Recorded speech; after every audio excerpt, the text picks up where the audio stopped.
You are. Yeah. Hi, everyone. Welcome to today's CSAC Tuesday seminar. My name is Cameron Tracy. I'm a research scholar here at CSAC, and it's my pleasure to introduce our speaker today, Professor Jonathan Hunt. Professor Hunt is a assistant professor in the Strategic and Operational Research Department at the U.S. Naval War College. He's previously held faculty positions in strategy and history at the U.S. Air War College and the University of Southampton. But most importantly, he was both a pre-doctoral and postdoctoral fellow here at CSAC earlier in his career. Professor Hunt is a historian by training, and he studies primarily the global history of the Cold War with an emphasis on the role that US foreign policy played in that conflict. His most recent book is on the nuclear dimension of that topic, published in 2022 by Stanford University Press. I see at least one copy in the room. It's titled The Nuclear Club, How America and the World Policed the Atom from Hiroshima to Vietnam, which conveniently is also the title of the talk he'll give today. So thanks for joining us. Well, thank you for the introduction, Cameron. Should also thank the staff here at CSAC for making this such a painless journey all the way from New Haven. I'm actually here under the guise of my affiliation with Yale's nuclear security program. I've taken leave because as a US government employee, I'm not allowed to double dip and have the US government pay for me to come give a book talk, for which I may receive some residuals, I suppose, if you choose to buy the book. So I encourage you to stick it to the man and buy as many copies as you'd like. I'll nonetheless include my disclaimer that my views do not represent those of the US Navy, the Department of Defense, or the US government. As Cameron nicely introduced, the title of today's talk is drawn from my book, The Nuclear Club, How America and the World Policed the Atom from Hiroshima to Vietnam. And it's somewhat traditional for me to say that it is an honor and a pleasure wherever I get to give a book talk, but it is beyond an honor and a pleasure to come back here to CSAC. I'm not going to say after how many years, more than probably a few of us here in this room would care to admit. I see some nods from a doctor on the far side of the table. But nonetheless, this is a real homecoming for me. Cameron and I were chatting earlier. You know, I arrived as somebody doing a history PhD who had spent way too much time in archives, sort of talking to myself and talking to people writing memos 50 years previously. So to then come here and be surrounded not just by historians, but also political scientists, social scientists, sociologists, physicists, chemists, it was an enormously enriching and challenging 2 years for me. And I very much attribute whatever is good in this book to that experience and whatever is bad solely to my own errors and sins. So with that, let me set the stage a little bit at an institution of higher learning, a little dissimilar to that of Stanford University, more like the one at which I teach and research. And here we have the President, Special Assistant for National Security Affairs, Walt Whitman Rostow, on May 8th, 1968, giving the commencement address to the National War College in Washington, D.C. And his audience was a group of graduating officers, many of whom would go on to serve in Southeast Asia, to which he put the question, how long did they think until, quote, Germany, Japan, Italy, India, and others built the bomb, what he described as the sharpest point of the diffusion of power that was threatening a bipolar world. Now, just about 100 miles north of the National War College in the Tony Manhattan neighborhood of Turtle Bay, the UN First Committee was debating a draft treaty on the non-proliferation of nuclear weapons, a treaty, according to Rostow, which the State Department liked to describe as, quote, an exercise in US-Soviet detente, a good deed in a naughty world. Well, Rostow begged to differ. For him, he saw the non-proliferation treaty as an effort, as a commitment that the United States, both he as well as the president he served, were locking themselves into responsibility in the world right around the periphery of communist China and the Soviet Union on the toughest of all issues. Very much a test of US credibility, a credibility that was also then being tested on the battlefields of Khe Sanh.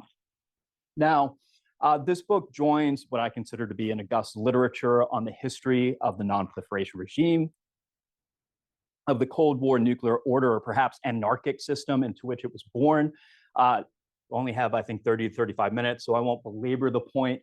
Hopefully, one reviewer described my book as a sort of synthesis of the traditional and the revisionist. takes on this subject. Hopefully it lives up to that billing, but it's also an effort to connect to a burgeoning literature, somewhat decentering the Cold War, not necessarily provincializing Washington, D.C. or Moscow, but paying heed to the influence, the ability of small, middle, and regional powers to play the superpowers one against the other. And in many ways, I would describe the Non-Proliferation Treaty, spearheaded by Soviet and American policymakers, as an effort to some extent to neuter the ability of these rising regional powers to play the two superpowers one off the other. Now, I've spent probably too much time around US military types not to have a bottom line up front. So this is my effort to give you the bottom line up front about the book's four main arguments.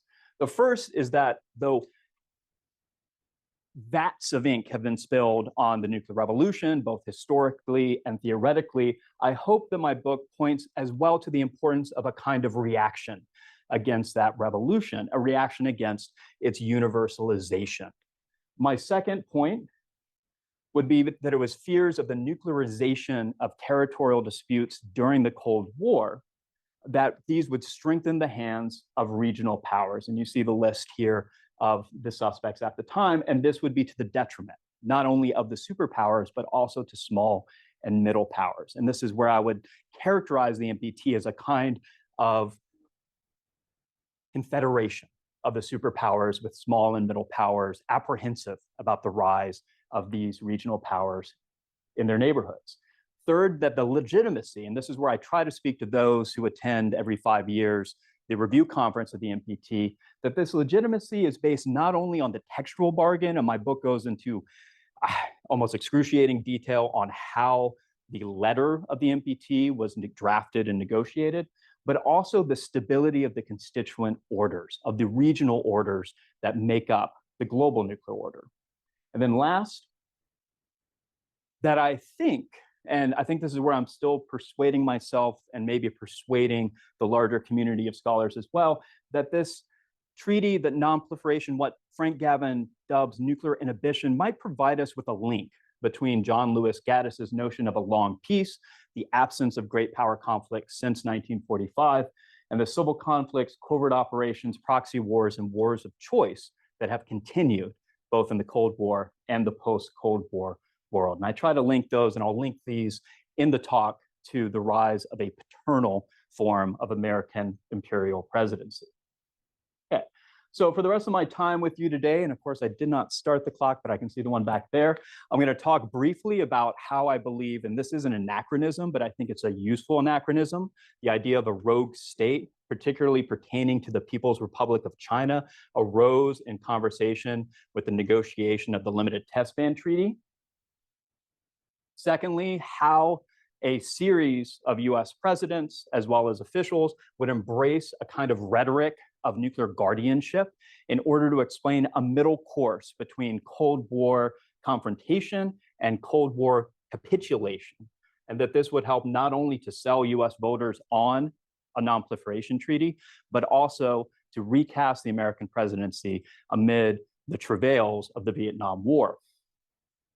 Third, I'm going to try to cast some light on this question of the extent to which the non-proliferation regime is a form of consensual nuclear order. To be clear, this is my argument, or if instead, as Shane Maddock would allege, that it is in fact a kind of Pax Americana. And then I'll leave us with a few themes and lessons. So this is a story of how the United States, and above all, the office of the president, but also the Soviet Union and other international partners, assumed the burden of policing nuclear peace worldwide. And what my book tries to answer is, first of all, why the NPT, but also the Limited Test Ban Treaty and the Treaty of Tlatelolco, the treaty that denuclearized Latin America and the Caribbean, were drafted, how and when they were. Secondly, why Kennedy and Johnson embraced nuclear arms control and non-proliferation in a way that proved, at least to some extent, persuasive to American voters. And then lastly, when and how the NPT became a viable treaty regime. How was it that a strong majority of the 18-nation disarmament committee in Geneva and then the UN First Committee would draft, support, and ultimately commend the treaty? Now, there's more work to be done as to why ultimately a sufficiency and then a near majority of nation states would sign on as states party to the NPT, but this is beyond the bounds of the book, and I suppose my intellectual patience for the moment. This is a story that brings us into the 1990s, the 2000s, and even to the present. But I'd like to begin at the beginning, the first proposal for a nuclear restriction, what is called in the scholarship the Irish Resolution, what many see as the first draft of a non-proliferation treaty. Sometimes I like to start this talk by pointing out that this man, Frank Aiken, the Irish foreign minister, again, probably more than any other individual, best cast as the father of the Non-Proliferation Treaty, had in a previous life been the chief of staff of the Irish Republican Army. That in the eyes of the British government, this man was a terrorist. And so if you ever want to win trivia about the Non-Proliferation Treaty, you can explain to your friends and counterparts that the NPT was first proposed by a terrorist. So, and I think it's very much informed, according to Aiken, his views on revolutionary weapons. Now, he noted in September of 1958, this is really the first speech where you have something like a non-proliferation treaty proposed, that in the shadow of the atom bomb, it was a question how to build a world order in which our disputes will be resolved by an accepted common authority whose decisions are implemented by an international force. This is a strongly internationalist, pro-United Nations, even world government perspective of the ends to which a non-proliferation treaty would be put.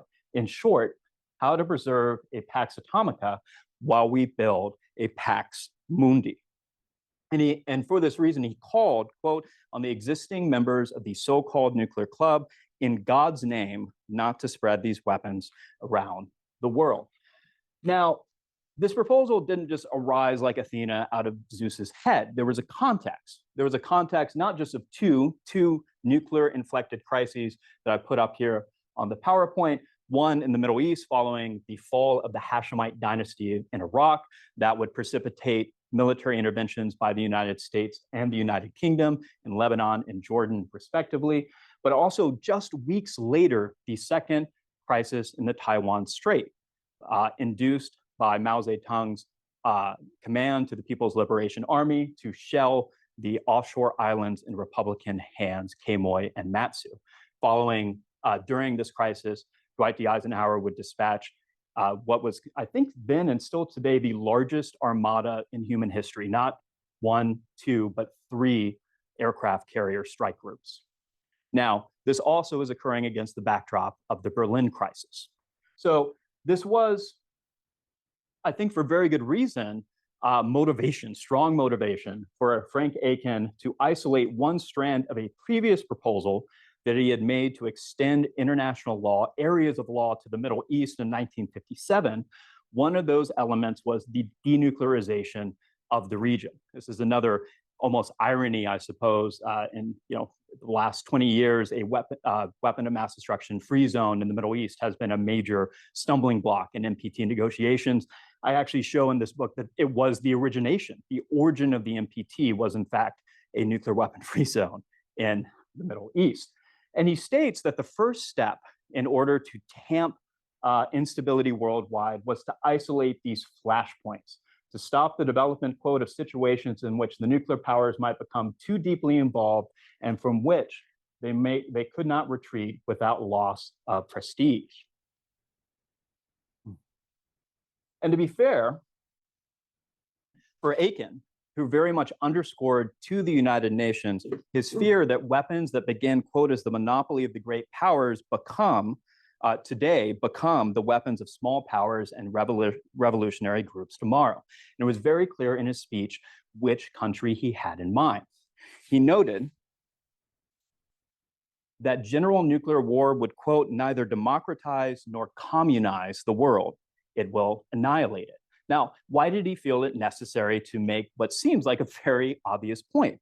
Just the year before, Mao Zedong in a public forum, a conclave of working and communist parties had stated, or recounted a conversation with Nikita Khrushchev in which Mao had assured the Soviet premier that if we fight the war with atomic and hydrogen bombs, if half of mankind dies, the other half would remain, while imperialism would be destroyed.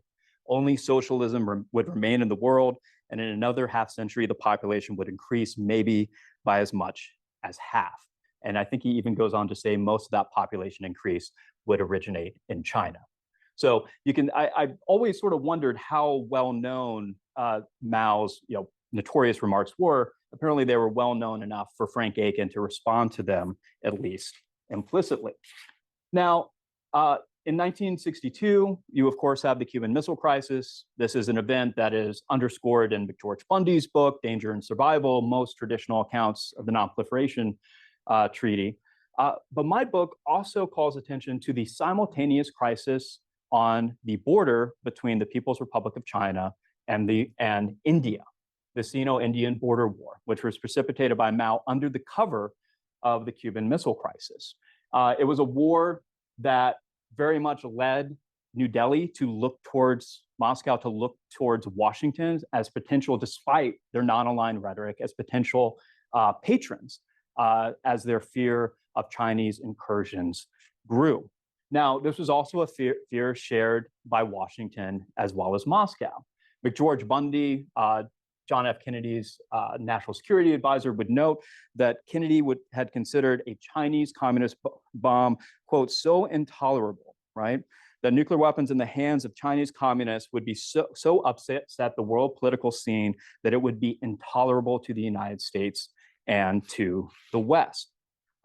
This was also a period, of course, in which the United States was leaning increasingly on nuclear weapons to make up for conventional inferiority, not only in Europe, but in other theaters as well. Around the same time, to the National Security Council in May of 1963, Kennedy would remark that if we are overrun in Korea, Formosa, or in Western Europe, we would obviously use nuclear weapons. If we are prepared to defend Korea and Thailand, why should we not be prepared to commit ourselves to defend India, right? So this is very much a context in which the Kennedy administration is looking out on a world scene increasingly characterized by threats not only at the core, on the central front of the Cold War, but on the periphery as well, and one which the further spread of nuclear weapons could neutralize what they saw as their trump card. Now, in this context, you have a gradual realization on the part of Moscow and Washington, as well as London, that there is common ground in the finalization of a limited test ban treaty. And I'm happy to talk more about this in Q&A. The Moscow Treaty of August 1963 is a saga in its own right, but one thread I wanted to pull was the recognition by the US Arms Control and Disarmament Agency that this treaty, this effort to marginalize revolutionary China when it was to test nuclear weapons, would require a novel coalition, a coalition including the United States, but also the Soviet Union, US allies, and key non-aligned countries. And these non-aligned countries were also putting out messages that they would be open to this novel coalition. In Cairo in 1964, the non-aligned countries would meet. This was, of course, a meeting to which the Indian prime minister would be invited, but not the Chinese foreign minister or Mao Zedong. And it was at the end of this a common report, declaration that would go so far as to include nuclear nonproliferation as a sixth principle of non-alignment. The previous principles having been non-interference in each other's territorial integrity or sovereignty, mutual non-aggression, mutual non-interference in internal affairs, equality and mutual benefit, and peaceful coexisting, to which the 1964 meeting would note also a declaration urging all states to conclude non-dissemination agreements and agree on measures providing for the gradual liquidation of existing nuclear weapons. This was on the 10th of October, 1964. 6 days later, the People's Republic of China would test its first nuclear weapons, and simultaneously, Nikita Khrushchev would be deposed from leadership in the Kremlin. The way in which this novel coalition was institutionalized was through disarmament committees, in particular the 18-nation disarmament committee in Geneva, which would meet at the Palais des Nations in this chamber on the bottom right. On the top right, you have Semyon Tsaropkin, the Soviet negotiator. To his right, William Foster, the director of the U.S. Arms Control Disarmament Agency. Among U.S. officials, probably the one most responsible for getting a non-proliferation treaty over the line. And as you can see in the membership of the committee, this combination of 5 Western powers, although France would studiously abstain from taking their chair to the frustration of their 4 Western counterparts, 5 Eastern Warsaw Pact members, and then 8 neutral countries, including Mexico and Sweden, which would play leading roles in the negotiation of the treaty. And it was here in Geneva that Semyon Tsaropkin would reach out to William Foster and very much make this point that the spread of nuclear weapons risked undermining superpower influence around the world. Foster would later report that Tsaropkin took the line that all the other countries, including France, China, India, the United Arab Republic, even the GDR, even East Germany, were playing the US and the Soviet Union against each other and were trying to obtain advantage from differences and contradictions between them.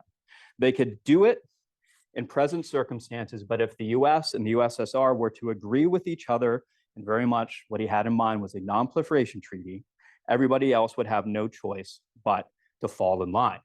Now, this is in 1964. By 1967, 68, as a draft treaty is wending its way through the ENDC to the United Nations, observers would state that the only thing the Americans and Soviets didn't do was hold hands. Again, this is against the backdrop of an escalating American intervention in Southeast Asia. Okay.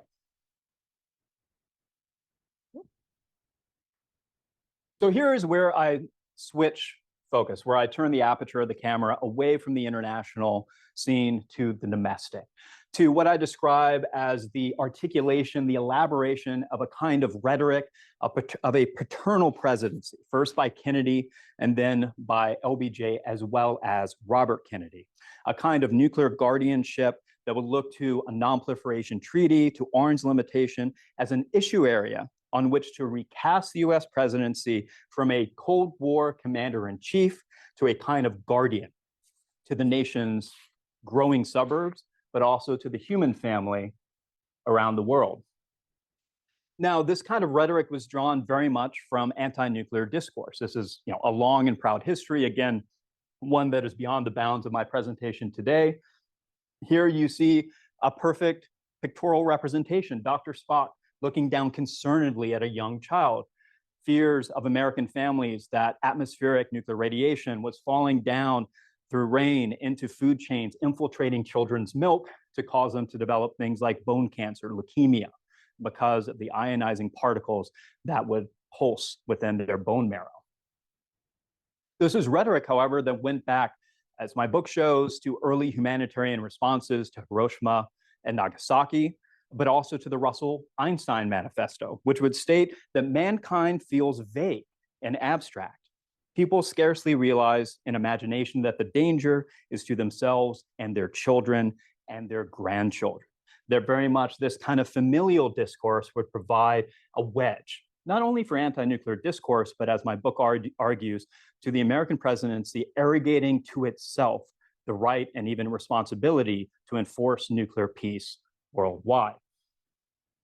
We see this in Kennedy's presidential rhetoric. One of his most famous and well-regarded speeches to American University, right on the doorstep of the Limited Test Ban Treaty. This is June. The Test Ban Treaty is finalized in August. What kind of peace? A peace that makes life on Earth worth living. A peace where families on both sides of the Iron Curtain could build a better life for their children. We all breathe the same air. We all cherish our children's future, and we are all mortal. Here we see a note from the JFK Presidential Archive, a librarian archive. Took me a little while to decode it. His handwriting is not, it's better than mine, but maybe worse than others. Diminished danger. Of course, now I can't read. the top part, but the bottom part, fallout, radiation, children. Why was he writing this in September of 1963? Because there would be Senate hearings over whether to ratify the treaty, and he needed a way, he needed a story to tell that could, to some extent, blunt the desire of the Joint Chiefs of Staff, as well as the national laboratories, to continue testing. What did he choose? To focus on fallout, radiation, children. Right? You could even see this in the reporting following the Cuban Missile Crisis. Why does he choose the middle path, according to Robert Kennedy, according to Dean Russ? Because he was concerned about his children. Now, keep in mind, JFK was not necessarily known to be the poster boy for American fatherhood, but it made for very effective political rhetoric. Now, his successor, LBJ, would find this very useful himself. In 1964, he's running his campaign against Barry Goldwater, often presented as, kind of shooting off at the mouth about his willingness to run nuclear risk in Vietnam. In many ways, he was just re-articulating many of the mainstays of Eisenhower's nuclear doctrine and policy. LBJ would brand him, right, in your gut, you know he's nuts, and would, in the course of the 1964 presidential campaign, issue what is considered to be the most effective political advertisement in human history. And it doesn't require much editorial comment. I think you'll see again this rhetoric, these tropes of endangered childhood front and center. One,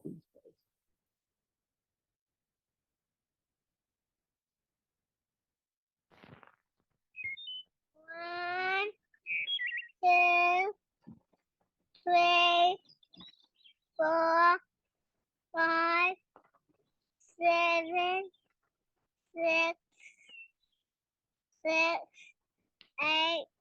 9, 10, 9, 8, 7, 6, 5, 4, 3, 2, 1, 0. These are the stakes. To make a world in which all of God's children can live, or to go into the dark. We must either love each other, or we must die. Vote for President Johnson on November 3rd. The stakes are too high for you to stay home. What I appreciate most about the Daisy ad is the subtlety. Right?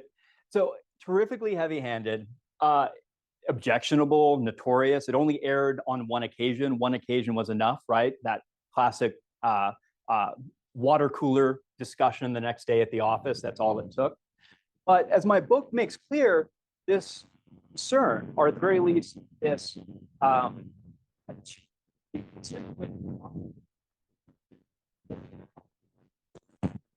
right, as a father protector in the nuclear age, an age of nuclear peril, would come up again and again. In 1966, he's receiving memo after memo from his politicos on his staff saying, you have a problem, right? All agree that the president is in bad shape vis-a-vis his public standing. Why? The primary cause is the Vietnam situation. What is the overbearing desire of the American people? Peace. Repeated Gallup finds the most important problem facing the US deals with issues of war and peace. Fred Dutton, who had been an advisor to JFK, would advise RFK's presidential campaign.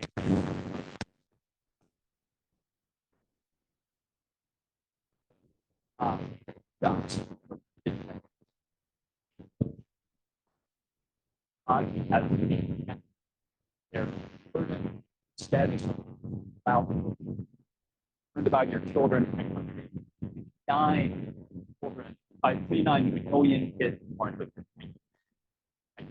like the baby. 83% of those are in the suburbs. Suburbs like one might assume that lovely blonde girl by the name of Daisy, well, those verdant. What do his advisors ask him to do? To side with the angels. And this gets, again, a little, let's say, technical debates within the US government over whether to prefer a hardware solution to NATO's nuclear insecurity, are to give that up in order to achieve Soviet approval for a draft nonproliferation treaty. Others have stated that LBJ was fully committed to nonproliferation. My book shows that it was a political stratagem in order to improve his and the Democratic Party's odds in the 1966 election following his Great Society acts of legislation, the Civil Rights Act, the Voting Rights Act, and the Immigration Act of 1965. Okay. So I'm going to try to conclude quickly. I think I have 5 to 10 minutes, if I'm being sympathetic to myself. That again, this is a historical process that required American power, but that was a necessary yet insufficient cause. As well, Soviet approval. And I would go so far as to say that Soviet desire for a nonproliferation treaty, especially one that ruled out that hardware solution for NATO, NATO actually having command and control over medium-range ballistic missiles, or Polaris sub-launched, in this case, naval-launched ballistic missiles. Well, Brezhnev speaks to this to the Communist Party of the Soviet Union Central Committee in April of 1968. This is about 1 month before the UN deliberations over the NPT begin. Why do they want an NPT? First and foremost, it completely addresses the issue of nuclear weapons in Germany and its access to nuclear weapons in any form. This is what tends to be underscored in the literature, going back to Mark Trachtenberg. But I'm developing an argument with Joseph Terigian, who's here at the Hoover Institution this year, who's very kind to share a considerable amount of translated Soviet documents before those archives became completely inaccessible again, that there were other concerns as well. Brezhnev would put it, well, the fact is most countries on the nuclear threshold in 1968 are US allies, are US partners. Countries like West Germany, Japan, Israel, Brazil, South Africa, right? There's very few Soviet allies that they can count among those numbers, right? Japan, Israel, Italy, Canada, South Africa, India, Sweden, Brazil. India is really the only one that leaned toward Moscow when compared to the United States. I would go so far as to say the US at a strategic level invested in nonproliferation in order to preserve its alliances. The Soviets invested in nonproliferation because of the threats they felt encircled by. Then lastly, including new capitalist countries in the nuclear arms race could lead to the nuclear potential of the capitalist camp over 10 to 15 years growing faster than the corresponding ability of the Warsaw Pact. What, in retrospect seems almost painfully obvious, but nonetheless, I think is often left out of accounts of Soviet motivations and support for the non-proliferation treaty. In these conditions, right, that so-called, and it's almost a perfect echo of Frank Aiken's concerns about flashpoints. Local conflicts with the use of nuclear weapons can easily spread to the great nuclear powers. Why do they fear this? Not necessarily global nuclear war, but the loss of influence. That if they were not willing to go to that table and put down their stakes, when their partner potentially had a nuclear capability, they would no longer be able to have the influence that they had grown accustomed to. And increasingly, we believe, say, Sergei Rodchenko's new book, that they felt entitled to as a matter of prestige. For the United States, and this is very much a case where the Soviets had to look to the United States as the main enabler of nonproliferation. There's a great book by Rebecca Gibbons, The Hegemon's Toolkit. There are a few tweaks I would perhaps put to her, but they very much come down to security, voice, and regulation. And I'm happy to talk about this in Q&A. It's a little too detailed to do justice in a short talk.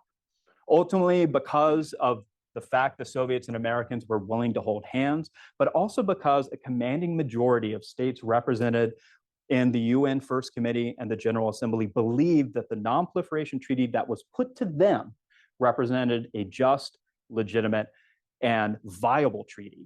It succeeded with a vote of 92 for against, I believe 21 abstentions in the first committee, and then 25 for, 4 against, 21 abstentions in the plenary. According to the French Observer, this success owed itself primarily to Latin American and African delegations. They had waited to see how the wind blew but ultimately determined US-Soviet cooperation plus an assurance of a non-nuclear conference could take place, won them over. And I would also say this is a big part of the book. I have a whole chapter on the Treaty of Tlatelolco and the extent to which Latin American and specifically Mexican diplomats would propose Articles 4, 5, 6, and 7 of the NPT. I think we can see the grand bargain not only as a collective achievement, but a particularly Latin American and Mexican achievement. Now, one piece that is often left out of discussions of the grand bargain are security assurances. Of course, has become notorious following the failure of the Budapest Memorandum to deter Russian aggression against Ukraine. But at the time, and this is again, I think something that is new to that the book points out, the United States came far closer to issuing negative security assurances and even positive security assurances than scholars had previously recognized. Why do they not? Vietnam, right?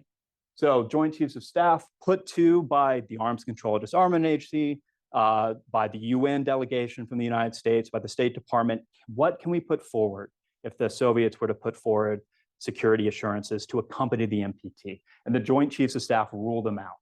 A non-use commitment, this would be a commitment not to threaten the use of nuclear weapons against states party to the NPT. Obama would eventually come around on this, would encourage increased adventurism on the part of the US, of US enemies or potential enemies, and would also potentially obstruct the threat of US nuclear attack in cases of heavy US commitment, such as South Vietnam. From the perspective of the Kremlin, there would also be a concern of handing out sort of, a free concession to the Federal Republic of Germany, that a guarantee that would exclude or include countries that had US nuclear weapons stationed on them would be a sort of gift to West Germany and other NATO countries that have on their territories US nuclear weapons. This is the big impediment to negative nuclear assurances. In the case of positive nuclear assurances, I think there's kind of a deeper story, and a story that would get at the letter, but also the spirit of the NPT and the way in which the spirit of it would undermine, arguably, that of the UN Charter. So one of my, favorite archival discoveries was in the French archives. And it was a French response to essentially the US-Soviet compromise, which is a UN Security Council resolution that will accompany the Non-Proliferation Treaty when it's commended by the General Assembly. And the Security Council resolution essentially restates the obvious, that nuclear weapon states, so states that are permanent members of the UN Security Council with vetoes, which also have nuclear weapons, so basically everybody except for Taiwan, which is still representing China in 1968, would have a special responsibility to act expeditiously to the threat, to the use or the threat of the use of nuclear weapons against a state party to the NPT. It's, in some ways, the Indians argue it's not worth the paper that it's printed on. The French have a slightly different take. The international lawyers in the Quai d'Orsay would look at it and actually consider vetoing the UN security resolution in the ninth inning, in the 11th hour. The juridical reasons are there to fight against a project that in its letter, if not its spirit, constitutes a revision of the charter. Okay, why? First, it discriminates among non-nuclears to the advantage of treaty signatories. It states that the UN Security Council would prefer, have a preference towards treaty signatories. Second, it creates a hierarchy between conventional violence and nuclear violence. Forms of aggression and an ambiguous concept of threat of aggression. How do you measure that? You know when violence has occurred. How do you know when a threat has been leveled? How do you distinguish blackmail from the everyday operation of nuclear weapons with the United States and other nuclear powers used to deter on a daily basis? How do you deal with that ambiguity? Third, the NPT, this resolution accompanying the NPT, distinguishes among permanent members those which have nuclear weapons and those that do not, investing everything with an anti-Chinese character that Beijing does not fail to note. And Beijing did indeed note it and noted it vituperatively, as was their wont in the midst of the Cultural Revolution. And then finally, It departs from the established jurisdiction of the Security Council, whose decisions have always applied to specific problems. It prejudged a matter when the UN Security Council had been created to judge issues on their own merits as they came. Couple of slides just to sort of draw us out of the talk. The rhetoric of paternal guardianship, nuclear guardianship, doesn't really work so well for LBJ in the summer of 1968. Partly, this is the Warsaw Pact's invasion of Czechoslovakia. In part, this is just a rhetoric that's pointed at suburban families that does not make sense to the baby boomers as they are now eligible to be drafted to go to Vietnam. One of the prominent anti-nuclear groups, Women Strike for Peace, what are they worried about? Not the irradiation of small children. They're worried about young men being drafted to fight in a war that is claiming the lives of Vietnamese children, often spectacularly dramatically in the pages of US newspapers and on the nightly news. They become not mothers, but instead sisters. So what themes and lessons can I end with? The first, that the Vietnam War, which is often treated as a kind of, I don't know, strange coincidence as coinciding with the NPT, I actually claim that it provided the necessary breakthrough through LBJ's political calculations, but also limited the final scope by ruling out negative security assurances. Second, that suburban families, scientists, and peace activists etched this link between the modern American suburb and nuclear restrictions in the 50s and 60s, one that would continue with things like Donald Trump's rhetoric of beautiful babies when he justified his own strikes against Syria in 2017. Kennedy and Johnson would co-opt this familial framing to justify detente with the Soviet Union, but also a kind of globe-swaddling American interventionism. And that this would conclude with a regime that institutionalized an American commitment to inhibit the rise of regional nuclear powers, along with the Soviet Union, as well as small and middle powers. This is my more kind of international relations take on the NPT. So with that, and having gone 5 minutes over, I will thank you. I will encourage you to check out the book at the very least. It's at the library. I have a discount code. If you go to Stanford University Press's website, type in HUNT20, and you get 20% off. So isn't that nice? And also feel free to email me and follow me on Twitter if you like my, I don't know, general disposition. So thank you all. Cameron, I'll hand it back to you, and I look forward to your Q&A. Thank you. Thanks for the really enlightening talk. So we have a little over 15 minutes now for Q&A. If you're in the room, if you just raise one finger, I'll keep a list, which I'll add you to. If you raise two fingers, you can jump the queue and comment on an ongoing topic of discussion. We have about as many attendees online as we do in the room. If you're viewing online, please use the Q&A function on Zoom to enter your questions, and I'll relay them to our speaker. The CSAC tradition is to start with a few questions from our postdoctoral fellows. Do we have any there? No pressure.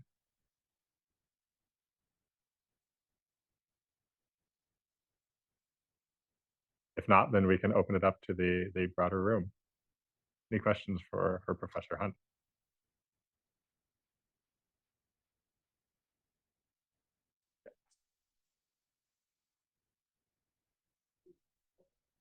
And then David after.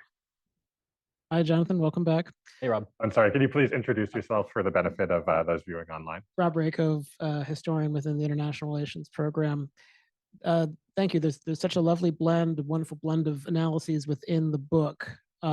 We've spoken about American domestic politics today. I'm wondering if there's a domestic politics discussion that accompanies the really interesting material in the chapter on the road to Tlatelolco.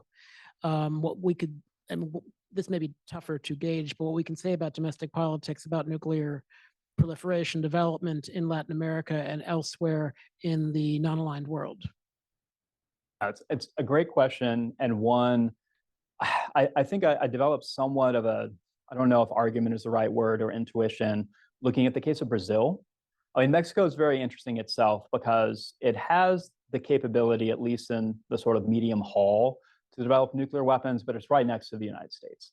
And so I think there is a recognition on the part of, say, Alfonso Garcia Robles, at the time state secretary, would go on to become foreign minister, as well as the Mexican government that he serves, that Mexico can serve better in a mediating role. He and I think others see the Treaty of Tlatelolco as really an exemplary agreement that shows that Latin America can be what we today would call like builders of world order just as much as the Europeans. At one point, I think he states, or he quotes Simon Bolivar's speech to the extent that the Isthmus of Panama would one day supplant the Isthmus of Corinth in Western history, right? And there's kind of real sense that Latin America has a lot to teach the world about Republican values. Ireland has this as well, incidentally. This kind of fascinating Cold War mix of neutrality and republicanism and also kind of anti-communism for both Ireland and Mexico. The Brazilian case is more fascinating because I think it speaks to this. And I'm not an expert on Brazilian domestic history or foreign policy. I'm not an expert on Indian domestic history or foreign policy, but I see, at least in the documents I've read, for both of those countries, an association of nationalism with technological accomplishment. You see this with France under de Gaulle as well. And I think there's this, and it's a little too schematic, it's a little too neat, that the United States in nonproliferation has an internationalist thrust to it. It goes back to Aiken. I would say it gets instrumentalized, perhaps corrupted, as the US becomes the enforcer rather than a common authority. But for countries that want to follow de Gaulle's example, they want to read Pierre Gallois on the benefits of proportional deterrence. That is often going alongside a sort of nationalism. We see it in India as they ditch Jawaharlal Nehru's basic policies to contemplate, not so much under Shastri, but certainly under Indira Gandhi, some kind of nuclear capability. So again, I can't speak enough to the Latin American case because I'm not a Latin Americanist, but my sense from those cases I looked at least superficially, there was this sort of often voices calling for nuclearization were also voices calling for a more authoritarian, more nationalistic domestic and foreign policy. David, and then we'll go to Rhiannon. Yes. Okay. Yeah. Thank you for your remarks about Ireland and its role in this. And of course, you're absolutely right. Aiken had been chief of staff of the IRA, both in our War of National Liberation and in our Civil War. Mm-hmm. So I think he was very well aware of the danger. I mean, he really underscored, as you mentioned, the danger of revolutionary groups getting nuclear weapons. So the question of nuclear terrorism goes back in a way to that. It's not something that came up much later, even though that was somewhat forgotten. But my question really does have to do with India. I know you've started to answer the question about India, but the Security Council resolution on kind of the security of non-nuclear states is itself a response to a whole campaign by India to try to get some kind of security guarantees for non-nuclear weapon states written into the treaty, or at least to get those guarantees. I mean, from Soviet Union or from the US, from Britain, from France. Mm-hmm. Nevertheless, the Indians, as I understand it, the diplomats in the 18 Nation Disarmament Conference understood that the other non-aligned states rather agreed with India's position, but didn't want to jeopardize the negotiation of a treaty in support of it, and thought that the treaty that was negotiated was the best that they could get.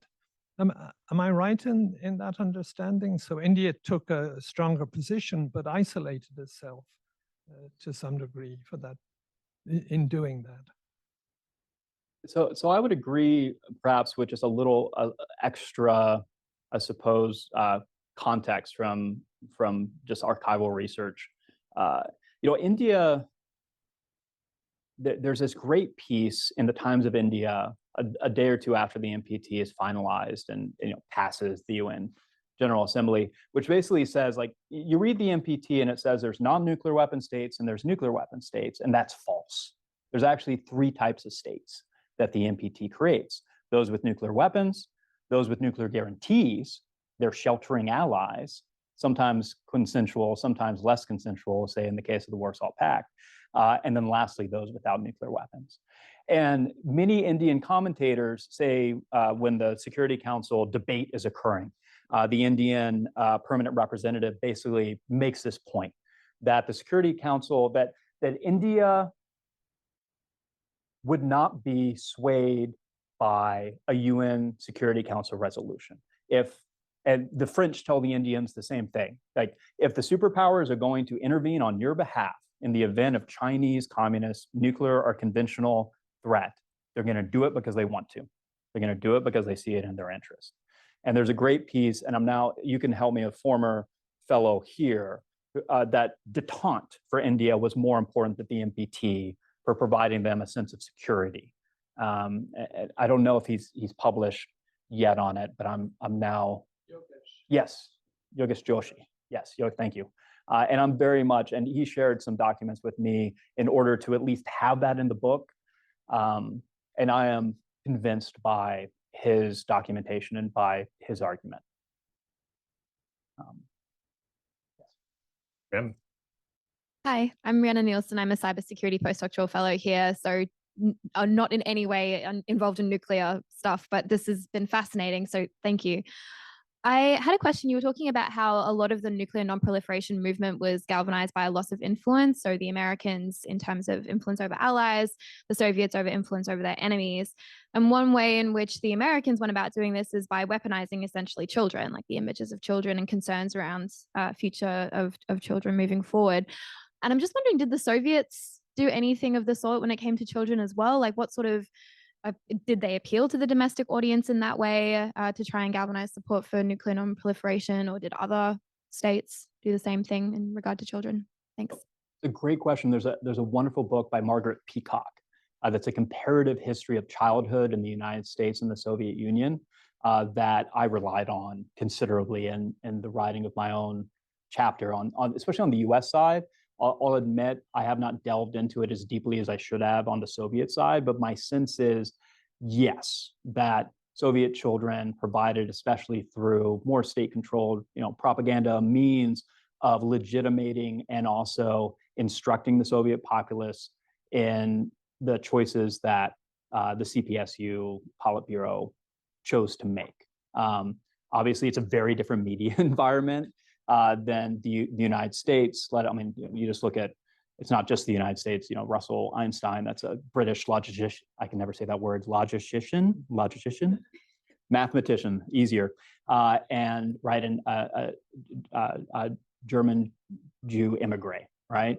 And so there's a more maybe cosmopolitan information network that the anti-nuclear movement is a part of and is drawing from, whereas Soviet far more state-directed, but nonetheless, whether you say weaponize or sort of co-opting language of paternalism, of vulnerable children, Soviet the communist context is very different in terms of children representing maybe more something that can be molded to a greater extent, whereas in the United States it was very much in a kind of suburban context of a kind of a new nuclear family, a new political economy of the nuclear family. And so I think that was one key difference with the Soviet media environment. Related to this issue, you showed how the US used to great effect this think of the children type narrative on domestic audiences. Was there a use by the US on international audiences of these kinds of arguments to sell an NPT type agreement? That's, to the extent that I looked at, say, US statements by the permanent representative, Arthur Goldberg, I might be getting that wrong, in 1968. Anyway, his statements were a little more focused on the rights of states, I would say, than a kind of human security. LBJ as well, when he delivers the address. Like he drives up impromptu to New York on.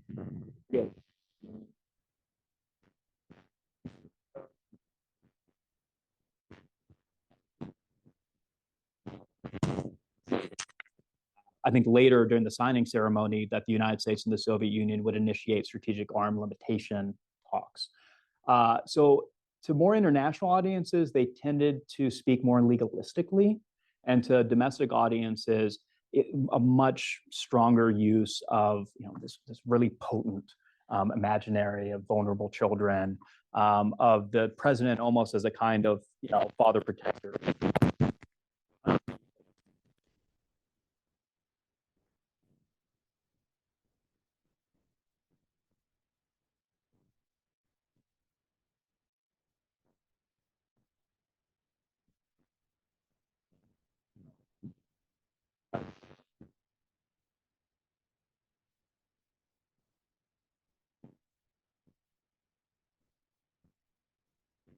Again,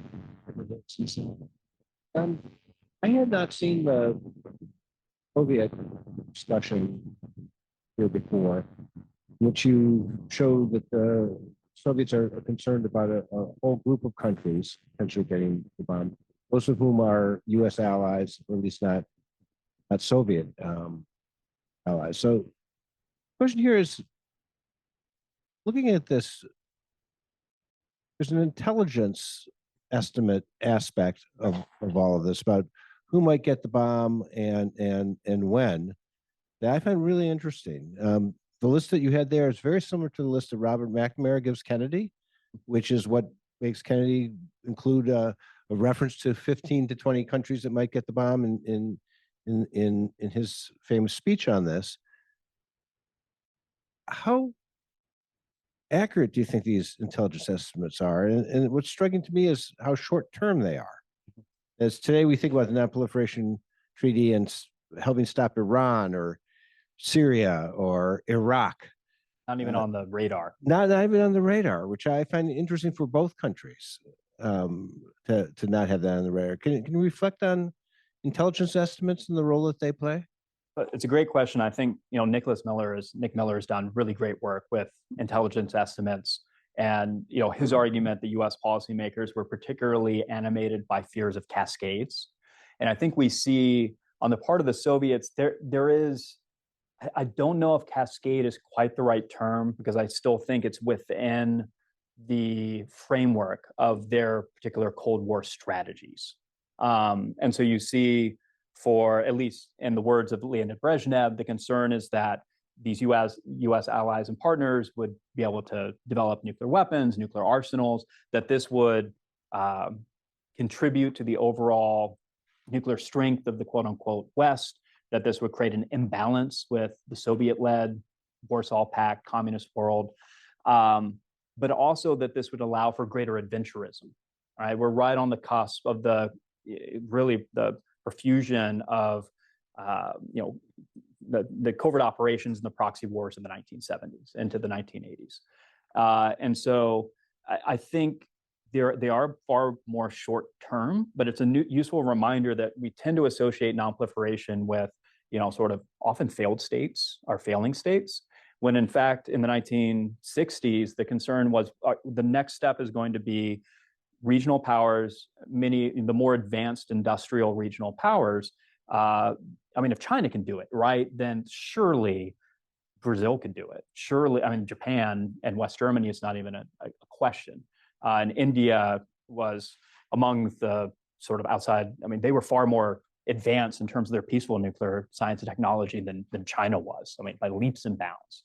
So, my sense from the Soviet perspective, we do not have, say, their military intelligence estimates. What Joseph Turigian was able to share with me are essentially reports that go through the international department of the CPSU, and to some extent their foreign ministry. And strangely enough, what I've read is often like Japanese intelligence estimates that have been purloined, I suppose, by the KGB, that they've gotten their hands on one way or the other. He's reporting on Japanese intelligence. Yes, or I've seen, at least, and this is the materials Joseph has shared with me, Japanese, Indian intelligence estimates, strategic response papers, to especially China's nuclearization. And so there is an additional, I guess, not caveat, but an additional variable, which is not just the attainment of a nuclear capability, but of a credible nuclear capability. And in the case of China, I mean, they advance much faster than people suspect. They have thermonuclear weapons by 67. They have ballistic technology, I think 66 or 67. But from the Japanese, you can see there's not a concern that they're going to have a large survivable arsenal in the near. I mean, it's the middle of the Cultural Revolution. Nobody thinks they're going to build 150 survivable, ICBMs, let alone sub-launched. So it is short term, but there is some nuance there. There is some sophistication in the intelligence estimates. But I also don't know who was reading the Japanese intelligence estimates that were being reported to the Soviet Foreign Ministry or the International Department of the Communist Party. Yeah. We're just about at time, but let's have one more quick question. Thank you very much. I'm Stephen Band. I'm an alum of the business school here and a former British diplomat. Could you say a word about how you would relate what you described today, very interesting, about the US policy drivers towards the NPT with what was going on within US policy thinking about NATO and specifically the creation of the Nuclear Planning Group, the NPG, yes. Which happened right around the same time, if I recall, December 1966, I think. Was it a similar kind of approach or set of thinking, set of policy drivers for that as well? That is a big piece of the story that I purposely left out because it could be its own 30 to 45-minute talk, right? The history of the Irish Resolution, why it takes 4 years for the United Nations General Assembly to pass that on to the 18-nation Disarmament Committee, why it takes a further 5 years for the US and the Soviet negotiators to draft mutually acceptable Articles 1 and 2, which are the non-dissemination, non-acquisition articles. That is a story of NATO nuclear sharing. It's a story of the rise and fall of a somewhat harebrained scheme for a multilateral nuclear force, either sea-based with Polaris missiles on surface ships, jointly manned by 3 different NATO countries. I think I once had Henry Rowan describe it as a classic camel, a horse by committee that nobody liked. And then, I mean, I think if you read like Ellsberg's recent book, The Command and Control for a mixed man force, I mean, how do you get the US president and a bunch of other heads of state to agree to the release of nuclear weapons with 1960s technology when they're moving around? It's technically infeasible.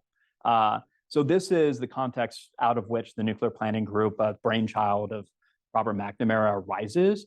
And I think it is solving 2 problems simultaneously. One is that McNamara, probably foremost among Kennedy and then Johnson's advisors, is gung-ho for a non-proliferation treaty.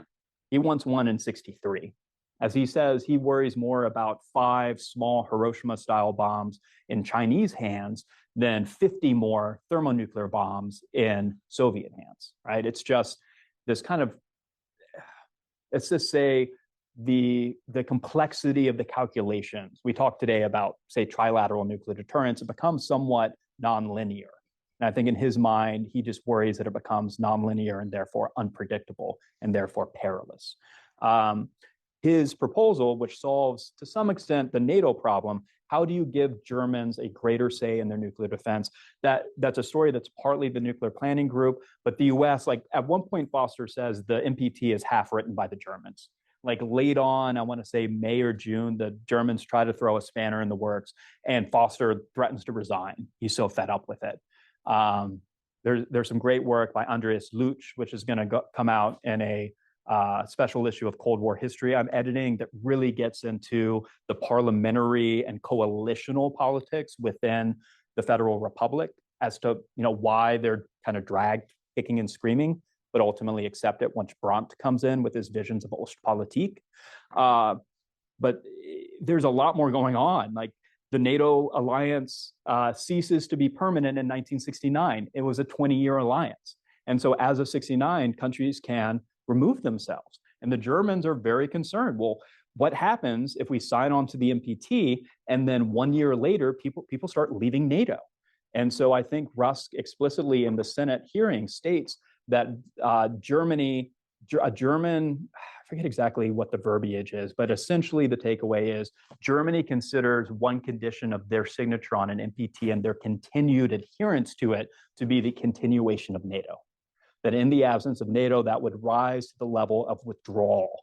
I forget, again, like the specific language is like a supreme national emergency, something like that. So it's absolutely central. It's something that the book talks about ad nauseum, probably. It's just, I had to kind of pick and choose what to fit into an already overpacked presentation. Thank you. Thanks for all of this interesting discussion. Let's thank our speaker once more.